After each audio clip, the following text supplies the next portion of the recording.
우리는 지난 2주 동안 이 본문의 말씀을 가지고 같이 말씀을 나누었습니다.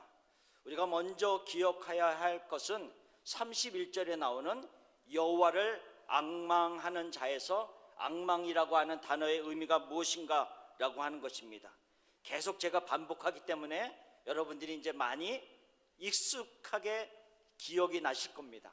히브리어로 가바라고 하는 단어의 의미가 무엇이라고 했냐면 기다리다라고 하는 의미로서 많이 번역이 되었습니다. 기다리는 것입니다. 앙망한다는 것은 기다리는 것인데, 안락함과 편안함 속에서 소파에 누워서 누군가를 기다리는 그런 모습들이 아니라 치열한 영적 전쟁을 치르면서 나를 꼭 도와주겠다고 약속한 그 후원군을 간절한 마음으로 기다리는 그 기다림이다 라고 말씀을 드렸습니다. 그렇기 때문에 지난주에 살펴본 것과 같이 다윗이 그의 삶 속에서 여호와를 기다리면서 이렇게 고백을 했습니다. 너는 여호와를 기다릴지어다. 강하고 담대하며 여호와를 기다릴지어다. 이렇게 말씀하였습니다. 기다리는데 쉽게 기다릴 수 있는 상황들이 결코 아니다라고 하는 것입니다. 내가 담대한 마음을 가지고 강하게 다짐하고서야 여호와를 기다릴 수밖에 없는 그런 상황이다라고 하는 것을 말씀하고 있는 것입니다. 그토록 여호와 하나님을 기다리는 것은 그의 삶 속에서 볼 때 쉽지 않았음을 그 자신도 고백을 하고 있는 것입니다. 우리가 지난 한 주간도 그렇고요, 어떤 분은 5년, 10년 그 이상의 것들 속에서 하나님에게 기도하면서 기다리는 그러한 제목들이 있을 수 있습니다. 그럴 때 하나님께서 우리에게 말씀하십니다. 견디고 살아남고 끝까지 기다리라 라고 하는 그 내용이 앙망하다라고 하는 내용이다라고 하는 것입니다. 다윗이 이런 마음으로 강하고 담대하게 여호와를 기다릴 때 그에게 하나님께서 어떤 평가를 내리셨다고 우리가 지난주에 살펴봤죠? 어떤 평가를 내렸습니까? 사무엘하 23장 2절에서 5절까지인데 특별히 4절 말씀을 보면 그는 돋는 해의 아침 빛 같고 구름 없는 아침 같고 비 내린 후에 광선으로 땅에서 우미 돋는 새풀 같으리라. 모든 어둠의 세력들이 물러가는 아침의 빛 같고 청명하고 깨끗한 구름 없는 아침 같고 생명력이 돋아나는, 하나님의 은혜를 받고 생명력이 돋아나는 그런 모습과 같은 것이 다윗의 삶이었다라고 하나님은 그의 마지막에 평가를 내리고 있습니다. 이 말씀을 읽을 때마다 저의 마음이 뜨겁습니다. 하나님, 저도 이런 평가를 받기를 원합니다. 마지막 순간에 하나님 앞에 서는 그 순간에 너도 그와 같았다라는 평가를 받고 싶은 것이 저의 솔직한 마음입니다. 연약하지만, 넘어지지만 다시 일어나서 하나님을 향하여 달려갑니다. 말씀을 향하여 달려갑니다. 주의 얼굴을 향하여 달려갑니다 라고 하는 고백이 내 안에 있습니다. 나뿐 아니라 내 집이 이 같지 아니하냐. 우리 모든 각 가정의 집이 다윗의 복과 동일한 복을 여러분들도 누리시기를 간절히 예수님의 이름으로 축원합니다. 이 시점에서 저는 이와 같은 질문을 하게 됩니다. 다윗은 어떻게 이러한 삶을 살 수 있었을까라고 하는 겁니다. 도대체 다윗은 나와 똑같은 사람인데 어떻게 이런 삶을 살았고 마지막에 이런 평가를 하나님 앞에 받을 수 있었을까라고 하는 것을 저는 질문을 해봅니다. 시편 23편에 보면 다윗이 이런 고백을 했습니다. 사망의 음침한 골짜기를 다닐지라도, 이런 고백을 했습니다. 그러니까 다윗의 삶이 결코 편안한 삶만 있었던 것은 아니다라고 하는 것입니다. 사망의 음침한 골짜기를 지나는 것과 같은 그런 고통의 시간들을 그가 지났음을 시편 23편에 기록하고 있습니다. 그러면서도 어떻게 끝까지 하나님을 앙망하고 기다리면서 살 수 있었을까라는 것을 그가 기록한 시편 19편에서 약간의 암시를 얻을 수가 있습니다. 시편 19편 8절에 이렇게 기록하고 있습니다. 여호와의 교훈은 정직하여 마음을 기쁘게 하고 여호와의 계명은 순결하여 눈을 밝게 하도다. 물론 이 8절 전후에 여호와의 말씀에 대한 여러 가지 묘사하는 내용들이 있습니다. 어쨌든 여호와의 교훈과 여호와의 계명과 여호와의 율법과 여호와의 말씀을 그가 늘 가까이 하였는데 10절에 보면 그 말씀을 향한 다윗의 마음을 이렇게 설명하고 있습니다. 곧 많은 순금보다 더 사모할 것이며 꿀과 송이꿀보다 더 달도다. 어떻게 하면 말씀을 이렇게 대할 수 있을까요? 참 부럽습니다. 그러면서 11절에 보면 이 말씀이 자기의 삶에 어떻게 적용되고 있음을 표현하고 있습니다. 또 주의 종이 이것으로 경고를 받고 이것을 지킴으로 상이 크니이다 라고 말씀하고 있는 것입니다. 그러니까 여호와 하나님의 말씀을 그가 늘 사모하면서 가까이 할 뿐만 아니라 그 말씀을 자기 개인의 삶 속에서 적용하면서 경고도 받고 지키고 살아가는 모습이 있었음을 그가 시편 19편에 고백을 하고 있습니다. 말씀을 늘 사모하면서 가까이 할 수 있었다는 것은 한 가지 우리가 추론을 해볼 수 있습니다.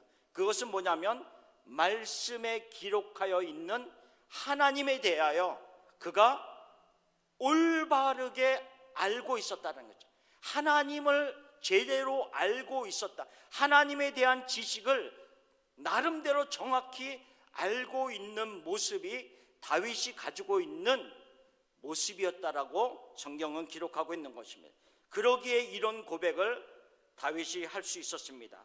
시편 62편 1절 2절에 이런 고백을 합니다. 나의 영혼이 잠잠히 하나님만 바라며 나의 구원이 그에게서 나오는도다. 오직 그만이 나의 반석이시요 나의 구원이시요 나의 요새이시니 내가 크게 흔들리지 아니하리로다. 주목해 볼게요. 내가 크게 흔들리지 아니하리로다. 조금은 흔들렸다는 거죠. 우리가 인간이기 때문에 왜 고통이 있고 어려움이 있을 때 우리의 마음이 흔들리지 않겠습니까? 두려운 마음도 있고 안타까운 마음이 있으면서 우리의 마음이 흔들릴 때가 있습니다. 그러나 여호와를 잠잠히 기다리는 다윗이 이렇게 고백합니다. 그러나 크게 넘어질 정도로, 아주 엎드러질 정도로 흔들리지는 않았다라고 그가 고백하고 있는 것입니다. 하나님이 그의 손으로 붙잡고 있기 때문입니다. 그런데 우리가 오늘 읽은 이사야 40장에 나오는 그 시대의 유다 백성들은 다윗의 영적인 모습과는 정상반대 모습들이었습니다. 그들은 여호와 하나님을 향하여 달려가지도 않았고 올바른 지식도 없었고 하나님이 어떤 분인가에 대한 솔직한 그들의 심정은 관심도 가지고 있지 않았습니다. 물론 하나님의 계명에 대해서도 말씀을 알아가고자 하는 것에 대해서도 관심이 없었습니다. 그러기에 그들은 하나님이 계셔야 할 자리에 우상을 가져다 놓고 둘을 비교하기 시작했습니다. 하나님과 우상을 비교하면서 내가 누구를 더 섬겨야 이 세상에서 이익을 더 가져갈 수 있을까라고 생각하면서 그들이 살아가는 완전히 영적으로 타락한 모습을 보여주고 있는 것이 이사야 시대의 하나님의 백성들의 모습이었습니다. 이방인들의 모습이 아닙니다. 하나님의 백성들의 모습이었습니다. 하나님과 우상을 비교하면서 누구를 더 섬겨야 나에게 이익이 될 것인가 라고 하는 그들의 모습이었습니다. 그래서 이사야 40장 18절 19절에 이렇게 기록하고 있습니다. 그런즉 너희가 하나님을 누구와 같다 하겠으며 무슨 형상을 그에게 비기겠느냐. 하나님이 이렇게 말씀하고 있는 겁니다. 우상은 장인이 부어 만들었고 장색이 금으로 입혔고 또 은사슬을 만든 것이에요. 우상은 사람들이 철과 동과 이런 것들을 부어서 만들어서 그 위에다가 금으로 도색을 해서 만들어 세운 것뿐이다 라고 하는 것을 얘기해요. 창조주와 사람이 만든 우상을 비교하는 영적으로 완전히 타락한 하나님의 백성들의 모습들, 이것이 이사야에 나오는 사람들이었습니다. 이사야서에 나오는. 그래서 이사야서 2장에 보면은 그들을 향하여서 이렇게 더 자세히 영적인 상태를 표현하고 있습니다. 이사야 2장 6절 말씀. 주께서 주의 백성 야곱 족속을 버리셨음은 그들에게 동방 풍속이 가득하며 그들이 블레셋 사람들 같이 점을 치며 이방인과 더불어 손을 잡아 언약하였습니다.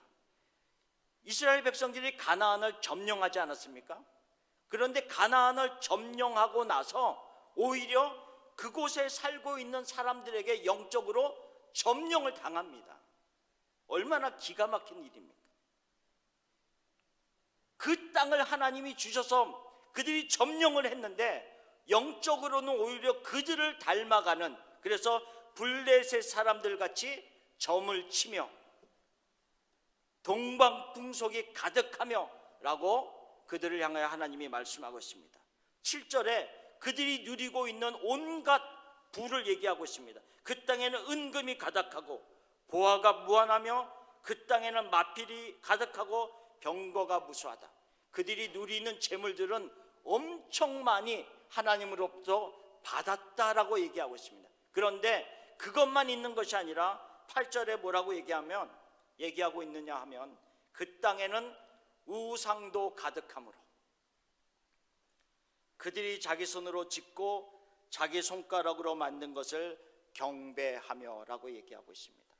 은금, 말, 병거, 강력한 힘을 그들이 가졌을 뿐만 아니라 영적으로 더 강하게 섰으면 얼마나 좋았겠습니까? 그런데 우상도 많이 만들어 놓고 하나님을 버리고 그들이 우상을 그 자리에 갖다 놓고 우상을 섬기는 것이 우리에게 더 이익이 된다라고 하는 영적의 타락의 모습으로 살고 있었다는 거죠.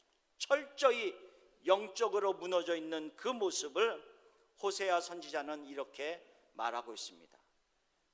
호세아 4장 1절에 이스라엘 자손들아 여호와의 말씀을 들으라.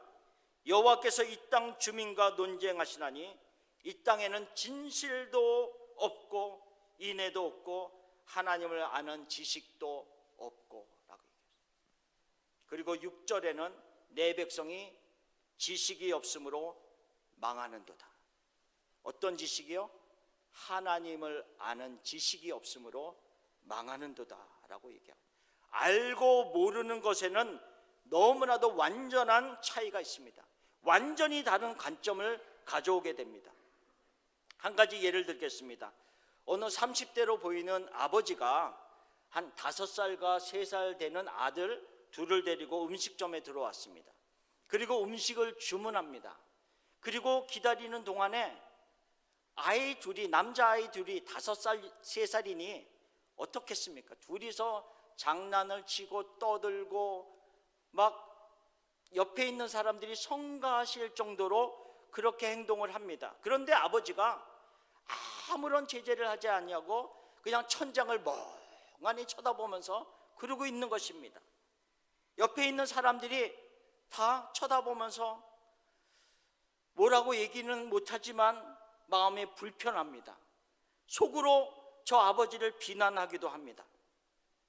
그런데 갑자기 아버지가 정신을 막 이렇게 차리더니 그 떠드는 아이들을 조용히 하라고 타이릅니다. 돌봅니다. 그리고 조용히 한 다음에 옆에 있는 사람들에게 이렇게 얘기합니다. 아이들이 시끄럽게 해서 죄송합니다. 일주일 전에 이 아이들 엄마가 갑자기 세상을 떠나서 제가 좀 경황이 없었습니다. 아이들은 아직도 이 사실을 모르고 있는데 저도 정신이 조금 어떻게 지내야 될지, 어쨌든 조금 설명을 하면서 저도 정신이 없어서 미처 아이들을 돌보지 못했습니다. 죄송합니다. 이 사실을 듣고 나서 똑같은 상황을 바라보는 옆에 사람들의 관점과 해석은 완전히 달라졌습니다. 좀 아까까지만 해도 성가시고 굉장히 안 좋은 눈초리로 바라보던 그 사람들이 오히려 아이들을 치근히 여기면서 앞으로도 밝게 자라기를 원하며 응원해주는 마음이 생겼습니다. 멍하게 천장을 바라보던 그 아버지를 이해할 수 있는 마음, 공감할 수 있는 마음이 생기게 됐습니다. 아는 것과 모르는 것은 완전히 다른 우리의 시각과 관점의 변화를 준다라고 하는 겁니다. 일상의 생활 속에서도 이런 알고 모름의 차이가 크게 일어나고 있다라고 한다면 여호와 하나님을 아는 것과 모르는 것은 영적으로 엄청난 차이를 나게 한다는 것을 우리가 반드시 알아야 한다는 겁니다. 우리가 하나님을 모른다는 것, 또 아는 것 같지만 많은 부분에서 사실은 모르면서 살아가고 있다는 것은 우리 각자의 삶 속에서 아니면 우리들 공동체의 삶 속에서 일어나고 있는 일들을 제대로 하나님의 관점에서 해석하지 못할 뿐만 아니라 믿음의 반응도 제대로 할 수 없음을 보여주고 있습니다. 그런 결과를 낳게 합니다. 우리가 몇십 년 동안 자동차를 타고 다녔다고 해서 우리가 자동차를 잘 알고 있는 것은 아닙니다. 시동 켜고 운전하고 다니는 거죠. 고장이 나면 무엇을 어디가 고쳐야 되는지는 제대로 잘 모릅니다. 전문가, 메케닉에게 가서 그들의 도움을 받아야지 됩니다. 마찬가지입니다. 우리가 교회를 오래 몇십 년 동안 다녔다고 해서 하나님을 저절로 알아가는 것 아닙니다. 잘 아는 것 아닙니다. 사실은 너무나도 많은 부분에 있어서 모른 채로 살아가고 있는 것이 솔직한 우리들의 현실입니다. 그래서 본문 28절에 이사야 선지자가 그들을 향해서 이렇게 외칩니다. 너는 알지 못하였느냐? 듣지 못하였느냐? 사실은 알고 들은 모습이 있었다는 거죠. 그러나 알지 못하였느냐? 듣지 못하였느냐? 영원하신 하나님 여호와 땅끝까지 창조하신 이는 피곤하지 않으시며 곤비하지 않으시며 명철이 한이 없으시다 라고 하는 것을 말씀하면서 하나님이, 너희들이 버린 하나님이 어떠한 분이신 것을 다시 그들에게 설명을 하고 있습니다. 그들이 아는 것이 삶으로 연결되지 않았다는 것입니다. 그들이 듣기는 들었지만 깨달음으로 남아있지 않았다는 것이죠. 아는 것 같지만 사실은 몰랐습니다. 들은 것 같은데 사실은 깨닫지 못한 모습으로 살아가고 있다는 거죠. 얼마나 우리가 이런 모습으로 살 수 있는지를 경고하고 있는 것입니다. 여기서 두 가지를 얘기하고 있습니다. 하나는 영원하신 하나님, 두 번째로는 땅끝까지 창조하신 하나님, 하나님에 대해서 이 두 부분으로 말씀을 하고 있습니다. 자, 짤막하게 한번 설명해 봅시다. 영원하신 하나님이라고 하는 의미 속에서는 이런 여러 가지 의미가 담겨져 있습니다. 하나님의 존재가 영원합니다. 그 다음에 하나님의 통치하심이 영원합니다. 그리고 하나님이 다스리시는 그 나라가 영원합니다. 하나님이 영원할 뿐만 아니라 하나님의 백성들, 하나님의 자녀들인 우리가 영원합니다. 그래서 크게 말하면 영원한 것은 성경에서 말할 때 세 가지의 의미로 얘기해요. 세 부분. 하나님이 영원하시고요, 하나님의 말씀이 영원합니다. 천지는 없어지겠으나 내 말은 없어지지 아니하리라. 마태복음 27장 35절 말씀입니다. 하나님의 말씀이 영원합니다. 그리고 인간의 영혼이 영원합니다. 우리들의 영혼이 영원합니다. 하나님의 말씀, 우리들 인간의 영원합니다. 영원한 것에 우리의 삶을 투자하십시오. 짧은 이 세상에서의 삶으로 끝날 것도 중요하지만 영원한 것에 더 마음을 두고 우리의 삶과 시간을 드리는 것이 굉장히 중요합니다. 자, 이순신 장군 많이 아시죠? 자, 이순신 장군이라든지 아브라함 링컨이라든지 이런 분들을 제가 알고 싶다라고 한다면 저는 지금 그분을 만날 수가 없습니다. 이미 오래전에 다 살다가 돌아가신 분들이기 때문에 그렇습니다. 저는 그분들을 알려고 한다면 제가 책을 통해서든지 아니면 다른 미디어를 통해서 간접적으로 그분들에 대해서 알아갈 뿐입니다. 그분들을 직접 알아가는 것이 아니라 간접적으로 그분들에 대하여서 알아갈 것뿐입니다. 그런데 하나님의 존재하심이 영원하다는 의미는 무슨 의미를 가지고 있냐라고 한다면 그분은 어제나 오늘이나 영원토록 살아계신다라고 하는 의미입니다. 영원토록 살아계시는 의미이기 때문에 내가 하나님을 알아간다는 거 한다는 속에서는 간접적으로 아는 것도 있지만 그분과 직접 알아가는 의미도 포함되어 있다는 거죠.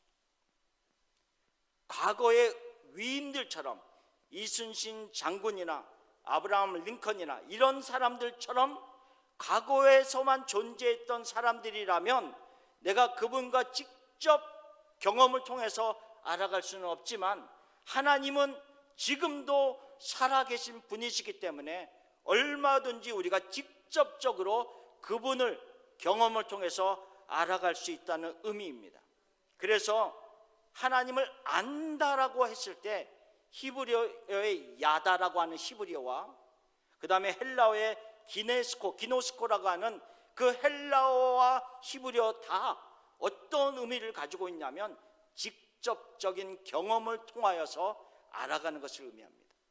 만약 하나님이 과거의 인물이라고 한다면 이 단어들을 사용할 수가 없습니다.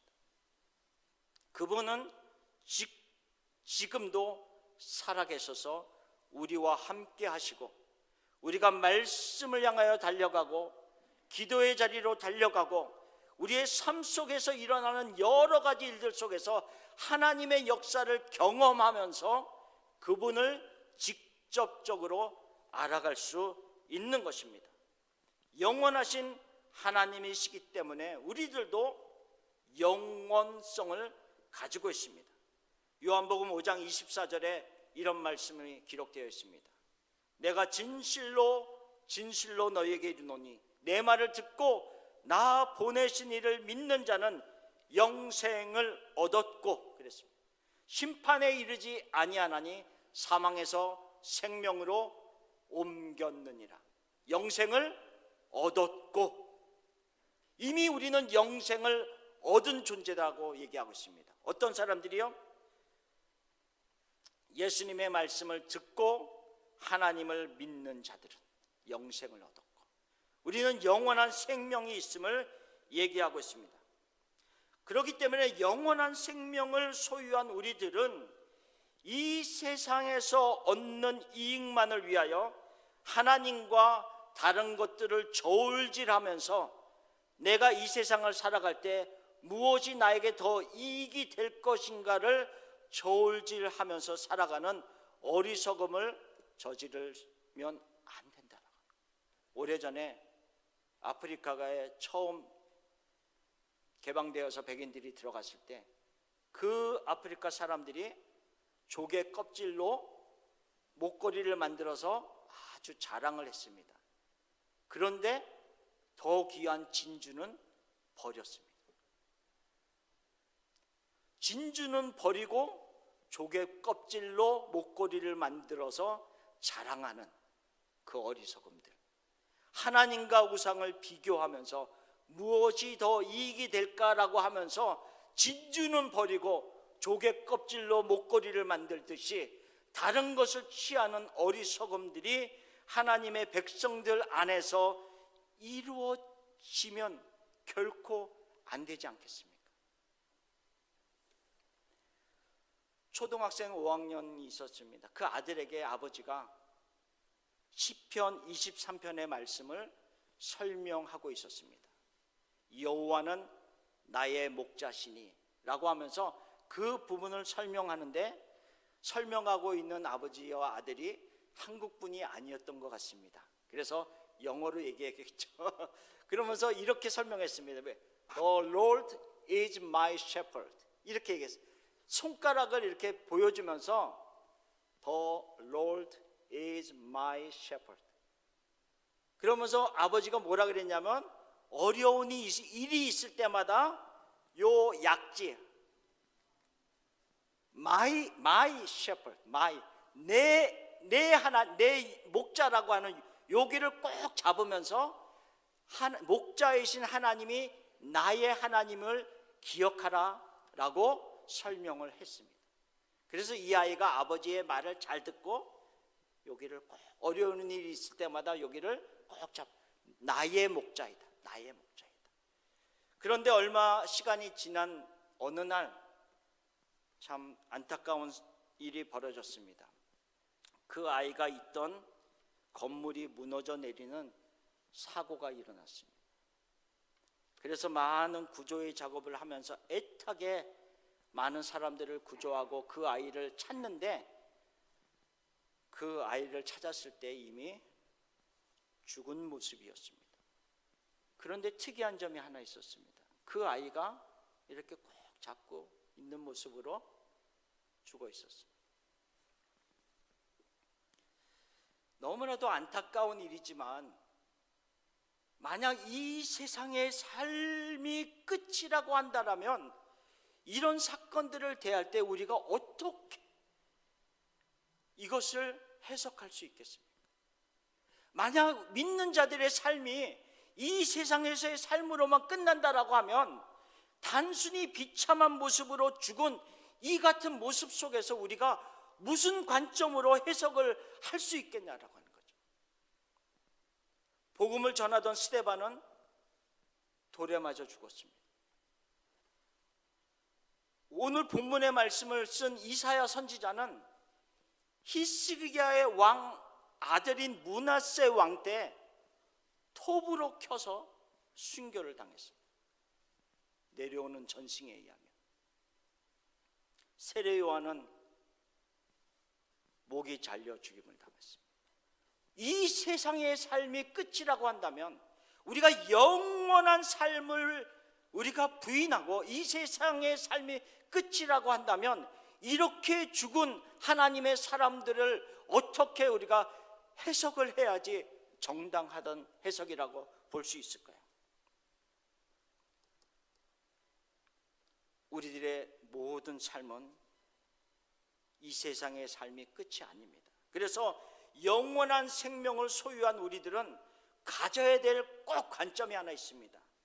영원한 시간 안에서 현재 우리가 살고 있는 이 시간을 볼 수 있어야 된다는 것.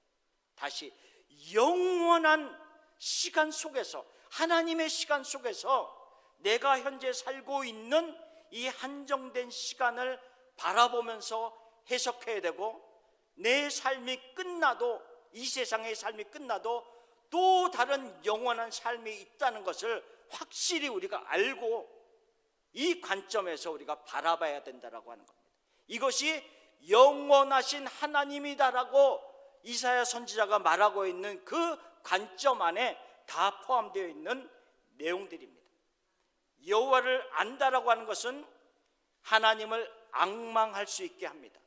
하나님을 기다릴 수 있게 합니다. 그리고 여호와 하나님을 앙망하는 자들은 하나님의 위로하심이 그들의 마음에 닿아서 그들이 걸어가야 할 고난의 시간들을 하나님이 주시는 새 힘을 가지고 넉넉히 이기면서 요동이 있어도 크게 흔들리지 아니하면서 갈 수 있음을 이야기하고 있습니다. 그러나 하나님을 안다는 것은 그 정도에서 멈추지 않습니다. 하나님을 아는 것은 우리의 영원을 결정하는 것이기 때문에 그렇습니다. 영원을 결정합니다. 요한복음 17장 3절에 영생은 곧 유일하신 참 하나님과 그가 보내신 자 예수 그리스도를 아는 것입니다.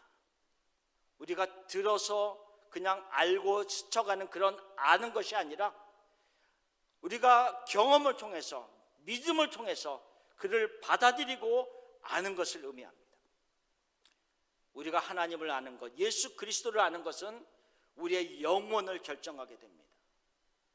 앞으로의 영원함을 누구와 함께 살 것인가를 결정하는 것이기 때문에 얼마나 중요한지 모릅니다. 창조주 하나님에 대해서는 키포인트만 몇 가지만 설명하고 마치겠습니다. 하나님께서 땅 끝까지 창조하셨다라고 얘기했을 때 그 창조하신 하나님은 전능하신 분이라는 것을 그 안에 내포하고 있습니다. 능히 우리에게 새 힘을 주시고 자신이 피곤치 아니하고 곤비치 아니한다라고 말씀하고 있지 않았습니까? 하나님의 능력인 피곤치 아니하고 곤비치 아니하는 그 능력을 여호와를 앙망하는 자에게 주신다라고 성경은 말하고 있습니다. 그래서 40장 31절을 제가 읽어드리면 오직 여호와를 앙망하는 자는 새 힘을 얻으리니 독수리가 날개치며 올라간 같을 것이요 다른 박질하여도 곤비하지 아니하겠고 걸어가도 피곤하지 아니하리로다. 하나님의 능력을 그에게 준다라고 하는 그 능력, 전능하심을 얘기하고 있습니다. 창조주 하나님은 우상과 비교할 수 없는 상황입니다. 모든 것을 지으신 분입니다. 비교할 대상조차 안 됩니다. 그러나 인간들은 로마서 1장에 보면 이렇게 기록하고 있습니다. 스스로 지혜 있다 하나 어리석게 되어 썩어지지 아니하는 하나님의 영광을 썩어질 사람과 새와 짐승과 기어다니는 동물의 모양의 우상으로 바꾸었느니라.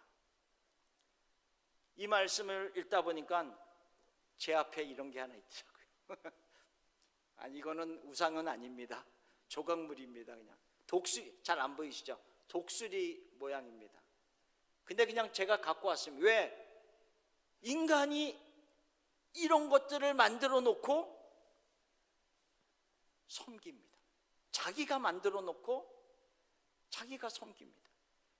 우리를 만들어 주신 하나님의 위대하심을 눈에 보이지 않기 때문에 잊어버리고 인간들은 눈에 보이는 것을 자기가 만들어 놓고 자기가 섬기는 어리석은 모습으로 달려가고 있다라고 성경은 이야기하고 있습니다.